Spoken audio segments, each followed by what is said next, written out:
ada sepotong hadis yang lebih kurang lafaznya, ad-du'a'u mukhul ibadah. Bermula doa itu adalah otak bagi ibadah. Seperti mana kita memahami kedudukan otak bagi badan, kepentingannya, begitulah kita memahami kedudukan doa di dalam ibadah.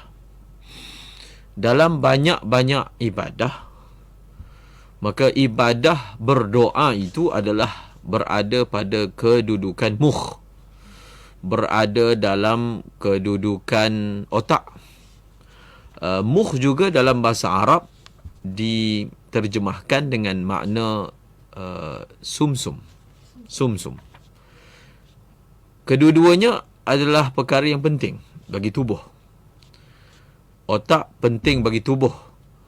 Tanpanya maka tubuh akan hilang serinya, akan hilang panduannya.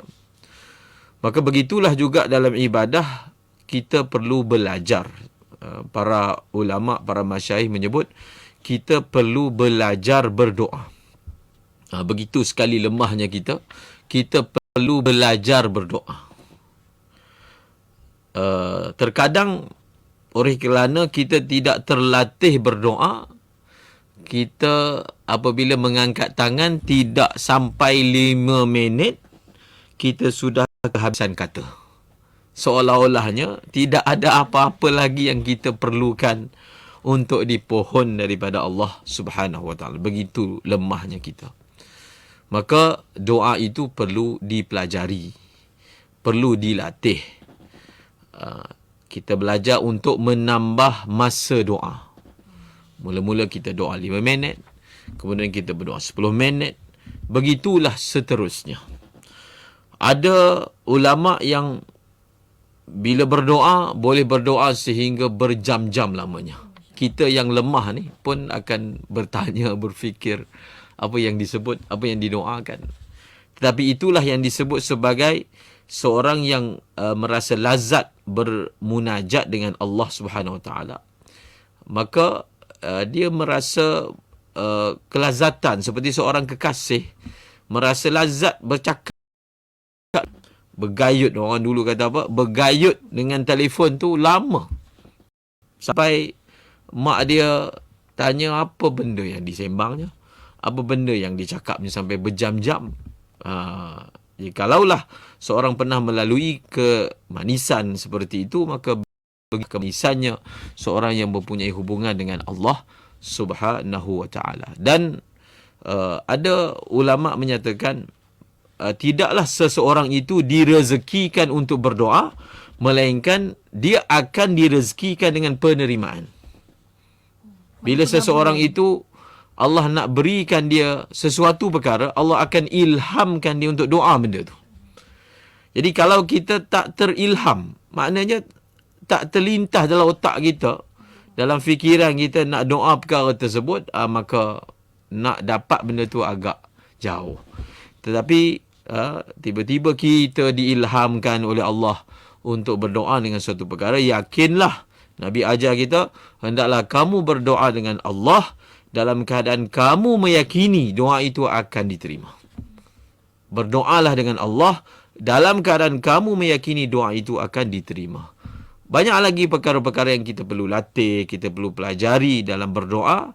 Apabila seorang itu mendapat rahsia doa, mendapat kuasa doa lah kalau dalam bahasa lainnya, maka dia dapat segala-galanya. Para pembesar terdahulu, mereka sangat takut dengan para wali atau para alim ulama bila dia ancam dengan doa. Bila dia bentang tikar semayang dia, bila dia ambil bekas wuduk dia, maka itu sudah cukup untuk melahirkan ketakutan kepada pembesar-pembesar. Kerana mereka pun memahami bahawasanya bila mungkin orang ni boleh dilawan kalau beradu senjata, sebab senjata mereka lagi banyak. Beradu kuasa kerana kuasanya lebih besar. Tapi kalaulah dia menggunakan senjata doa, maka habis. Kami dah tak ada apa-apa yang boleh melawan doa. Doa silahul mu'min. Berdoa itu adalah senjata bagi orang mukmin. Maka marilah kita sama-sama belajar berdoa, dan ketahuilah sesungguhnya zat ataupun Allah yang kita berdoa dengannya sendiri menyuruh kita berdoa. Sendiri menyuruh kita berdoa. Bahkan dia marah dan murka kalau kita tidak berdoa dan meminta daripadanya. Wallahu a'lam. Masya Allah. Terima kasih banyak Ustaz. Mukadimah yang sangat baik. Ustaz, nak tanya Ustaz. Kalau doa tu Ustaz, kalau kita mulakan dengan menulis dulu Ustaz doa tu, lepas tu kita baca ulang. Boleh ke Ustaz macam tu Ustaz? Ada adab dalam berdoa ni adalah tidak takalluf dalam menguntai ke bahasa dia. Maknanya menghias kata ataupun dipanggil sajak dalam bahasa Arab. Melayu mungkin panggil sajak. Tidak molek kalau doa itu dibuat secara takalluf, dengan makna seseorang itu sengaja menghias kata untuk dia mengindahkan doa itu. Takalluf maksudnya dalam dia berdoa itu yang lebih banyak digunakan otak bukan hati. Sebab bila dia nak menguntai kata, dia nak menghias kata, maka dia terpaksa banyak menggunakan fikiran dia. Maka doa itu tidak lahir daripada hati. Itu sebabnya ada larangan daripada berbuat demikian, kerana ia tidak lahir daripada hati, kecualilah seseorang itu yang memang bicaranya itu adalah bicara seni.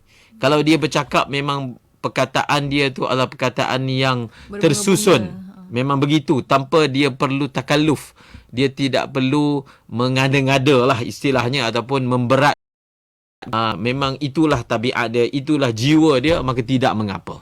Dan kita juga diajar untuk belajar berdoa. Sama ada kita belajar berdoa dan kita menghafalnya, khususnya doa-doa yang datang daripada Rasulullah. Kalau kita tidak boleh menghafalnya, maka kita boleh menulisnya. Orang yang di Arafah selalu dipesan supaya dia tulis doa yang dia agunkan, supaya ia tidak terlepas dari ingatan saat memanjatkan doa. Masa-masa saya di Arafah, baru-baru ini pun kita lihat suasana berdoa, suami isteri duduk di bawah terik matahari, masing-masing ingin mengambil fadilat. Kalau di Arafah ni bagusnya masa berdoa kita tidak di bawah bumbung, hanya di bawah bumbung langit sahaja. Walaupun kita lihat musim panas, terik matahari, tetapi ada sahaja pasangan suami isteri, ada yang bersendirian, yang duduk di bawah terik panas, berdoa dengan Allah Subhanahu Taala. Jadi ada yang memegang kertas. Kita lihat kertas tu senarai dia panjang. Mungkin ada pesan orang ataupun peribadi punya hajat. Dan kalau ia dapat membantu tanpa ada unsur takalluf, sebab doa ini dia perlu daripada hati, maka ia adalah sesuatu yang harus, kerana ia dapat membantu orang itu berdoa dengan lebih baik lagi. Masya Allah.